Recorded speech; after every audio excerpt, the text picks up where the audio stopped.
And he looks at these things and says, my, that's great, do it again.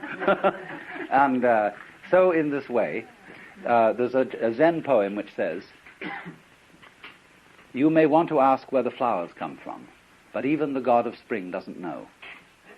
And another says, planting flowers to which the butterflies come, Bodhidharma says, I don't know. So there is this curious thing in all what I would call vital knowledge, living knowledge, that it's always a mystery to itself. Life is a mystery to itself. For the same reason, you see, there's a Zen poem which says, it is like a sword that cuts but does not cut itself, like an eye that sees but does not see itself. So in this way, what there is fundamentally, basic reality, knows itself and doesn't know itself. If it did know itself thoroughly, it would stop.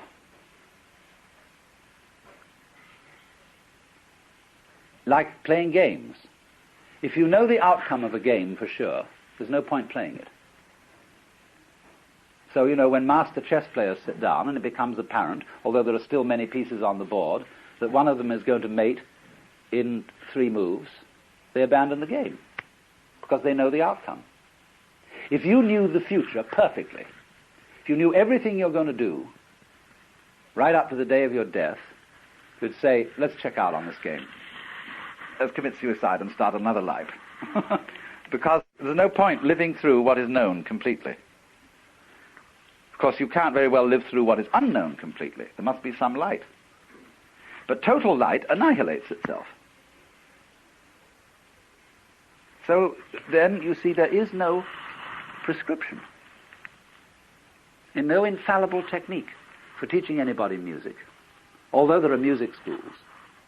And there is likewise no infallible technique for teaching anybody Zen, although indeed there are Zen schools.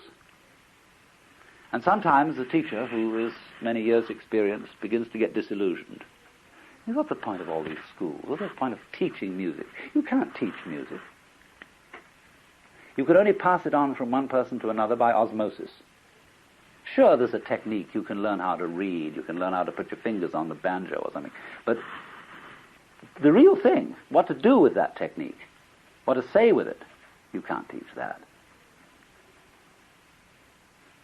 So one assumes then that a person who is sufficiently motivated, who is fond of music, will learn the technique because he wants to get so where he can handle the instruments.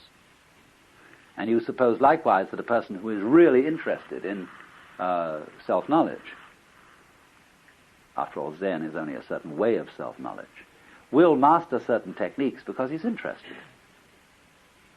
But you see, all schools and all systems begin to make techniques an end in themselves because technique is the only thing you can teach. You can't teach the thing. Now, you see, we get scared when we think of that. We say, do you mean to say I might be that person who gets hung up in this, and all I'm going to get out of this school is technique? Somehow I might be that dumb bunny who just doesn't get the thing? That's an awful thought, isn't it? Because that's drilled into us from childhood. For example, it comes out in toilet training. I remember all the medical and nursing authorities, when I was a small boy, had tremendous constipation phobia. And they believed that you could suffer from poisoning, from retaining things too long. And so they were always agitating, questioning every day as to whether you had been. So you built up, conversely, a terror that you might not be able to. And this, in its turn, built up tensions that were actually constipating. And so everybody was constantly being filled with cascara sagrada, California syrup of figs, castor oil, bombshells of every description, which upset the natural functioning. So, in the same way, you might think, I'm going to practice meditations or something and study Zen, But will I be the poor fool who never gets the point?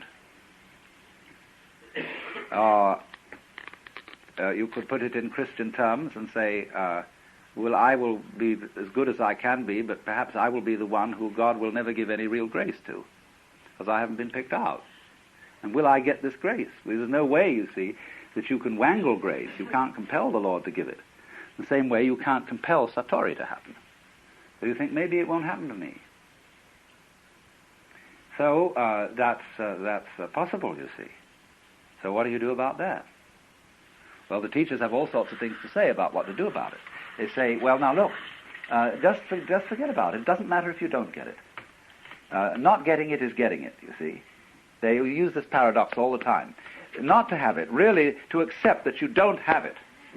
That's getting it. That's the real point, see? But that's a gimmick. See, I'm going to try as hard as I can not to try to get it. See? But you're really playing a game, see? You know that this is I've at last got the infallible method. There must be an infallible method, because if there isn't a method, we are lost, we are up the creek. Why? Because we're out of control.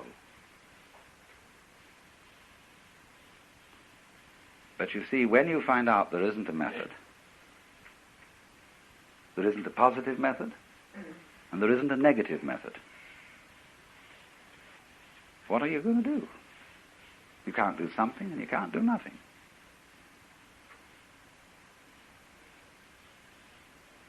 You can't let go of the thing because, after all, you got curious about it.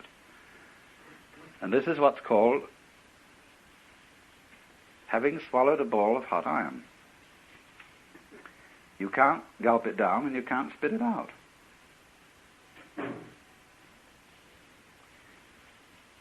And then there's a trap to get you into that state. You be very careful how you get mixed up with the thing. Because, you may end up in a padded cell blathering.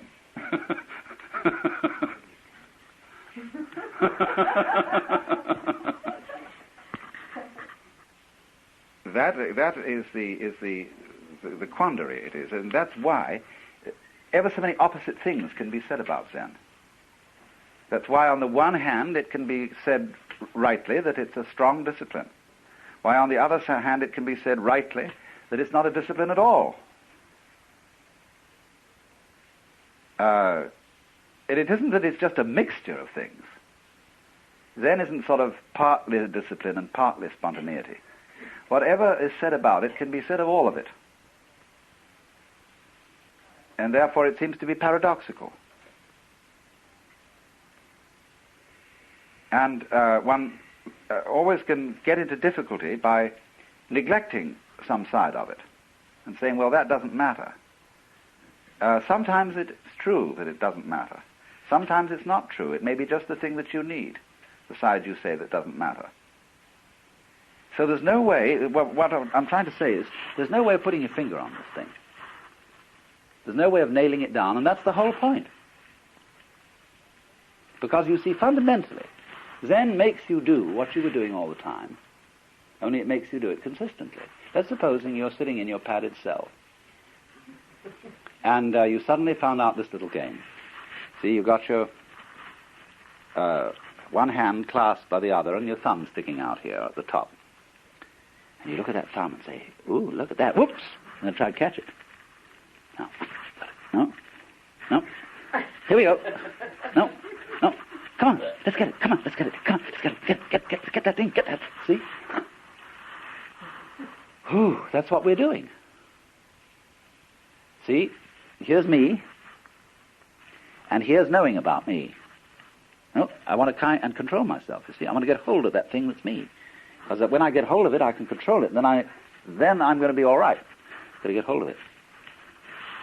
And so we're doing that.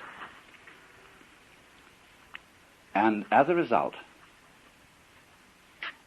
we have astounding illusions.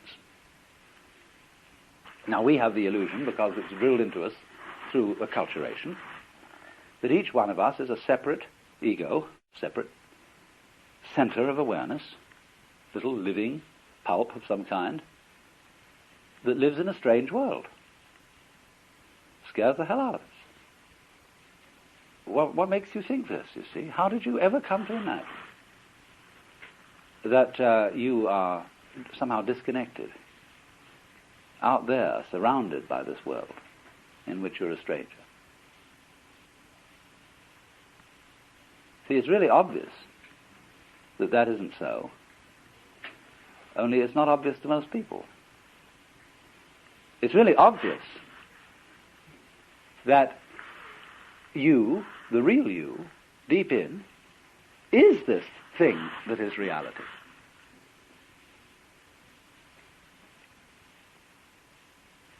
And that you are having a profoundly interesting game, pretending you're not.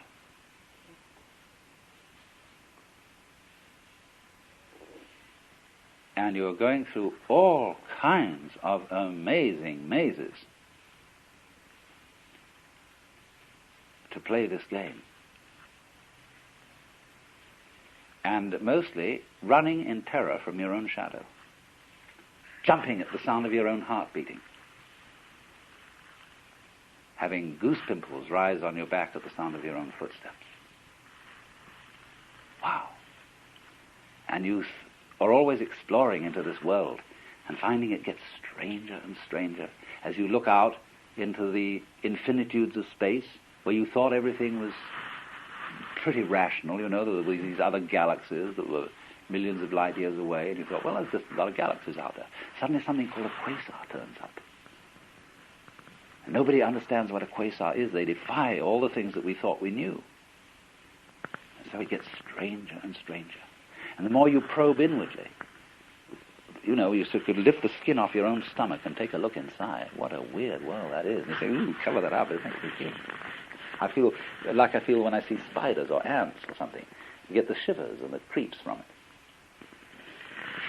But you see, what you're getting the creeps at is yourself in an unfamiliar aspect, the unknown side. Because at last comes recognition. When the most far-out thing, the thing that seems the most totally other, and you say, why, that's me. And what a relief. But at the same time, what fun to begin all over again.